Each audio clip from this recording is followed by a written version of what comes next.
मैंने सुना मंत्री जी कह रहे थे मैं भी गरीब हूँ, मेरा भाई भी गरीब हो सकता है, इसमें किसी को क्या आपत्ति है। मंत्री तो गरीब है ही हैं। अब वो मंत्री जी कैसे गरीब है मैं एक एक करके आपके सामने बता रहा हूँ, और कितने गरीब हैं। और 17 में मंत्री बनने के बाद उनकी गरीबी का प्रमाण है मेरे पास। उन्होंने अपने गरीबी के दिनों में क्या क्या किया। और आज मैं पूछना चाहता हूँ उत्तर प्रदेश के बेसिक शिक्षा राज्य मंत्री से और उत्तर प्रदेश सरकार के मुखिया आदित्यनाथ जी से कि ऐसे मंत्री को आपने अपनी सरकार में कैसे रखा हुआ है जिसने गरीब नौजवान की नौकरी खाई, नंबर 1, और जिसने मंत्री रहते हुए अनाप शनाप तमाम जमीनें खरीदकर भ्रष्टाचार में आकंठ डूबा हुआ है जो मंत्री, उसको अभी आप अपनी सरकार में कैसे रखते हुए हैं। मुख्यमंत्री जी आप अपने आप को कहते हैं कि हम ईमानदारी की सरकार चला रहे हैं। ये आपकी ईमानदारी की सरकार, ये एक एक करके मैं बता रहा हूँ आपको। ये एक जमीन मंत्री जी ने खरीदी है जफर अली नाम के व्यक्ति से, जिसका मार्केट वैल्यू जिस जमीन की है 7 करोड़ रुपए।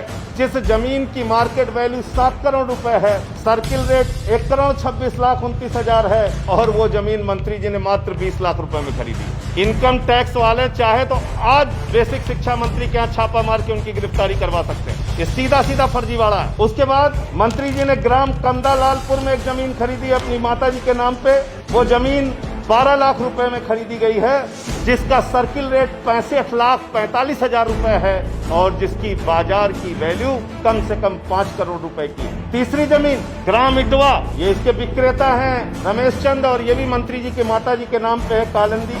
इसका सर्किल रेट 22 लाख रुपए है, और इसको खरीदा गया है 20 लाख रुपए में, और इसकी मार्केट वैल्यू जो है वो लगभग 2 करोड़ रुपए की है। तीसरा ग्राम सनीचरा में जमीन खरीदी गई है, विक्रेता है तिलकराम, क्रेता है कालिंदी जी, उनकी माता जी, और ये जमीन जिसका सर्किल रेट 23,69,000 रुपए है, ये मंत्री जी ने खरीदी है 8 लाख रुपए में, और इसकी मार्केट वैल्यू कम से कम 2 से 3 करोड़ रुपए है। और ये सारी जमीनें उत्तर प्रदेश के बेसिक शिक्षा राज्य मंत्री सतीश द्विवेदी जी ने मंत्री बनने के बाद खरीदी है। मंत्री बनने के बाद तो मंत्री जी आपकी आय कहां से हुई, आपकी आमदनी कहां से हुई आदित्यनाथ जी की सरकार में बैठ के मंत्री बन के?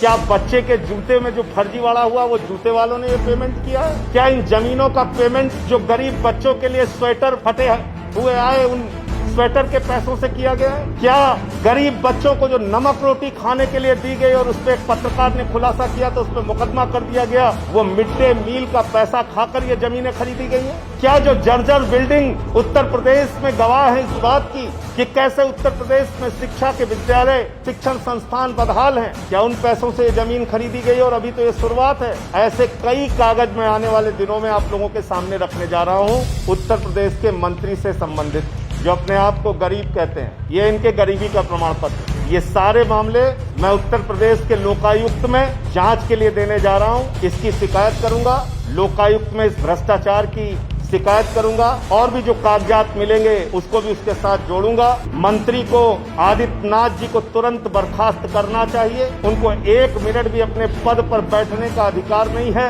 जो एसडीएम, जो वीसी फर्जी प्रमाण पत्र जिसने बनाया, उन लोगों को गिरफ्तार करके जेल में डालना चाहिए, और उत्तर प्रदेश में एक उच्च स्तरीय जांच होनी चाहिए कहां ऐसे ऐसे मंत्रियों के रिश्तेदारों को किन किन नौकरियों में रखा गया, और उन लोगों के खिलाफ भी कार्रवाई होनी चाहिए। मैं धीरे धीरे करके और भी जो माननीय मंत्री उत्तर प्रदेश में बत्तियों में घूम रहे हैं, एम्बेसडर में घूम रहे हैं, बंगलों में रह रहे हैं, उनसे संबंधित जो कागजात आएंगे वो आपके सामने करेंगे। लेकिन आज मैं सिर्फ इतना कहना चाहता हूं कि मंत्री के भाई का इस्तीफा कराकर ये ड्रामा और नौटंकी करने से काम नहीं चलेगा। ये एक बहुत बड़ा गुनाह और अपराध है जो जानबूझकर संविधान की शपथ लेने वाले एक मंत्री ने किया। जो मंत्री 1621 शिक्षकों की मौत को 3 गिनता है, जो मंत्री उत्तर प्रदेश में शिक्षा की बदहाली के लिए जिम्मेदार है और तमाम जमीनें खरीद कर बैठा हुआ है, उस मंत्री के ऊपर कार्रवाई होनी चाहिए, उस मंत्री की जांच होनी चाहिए।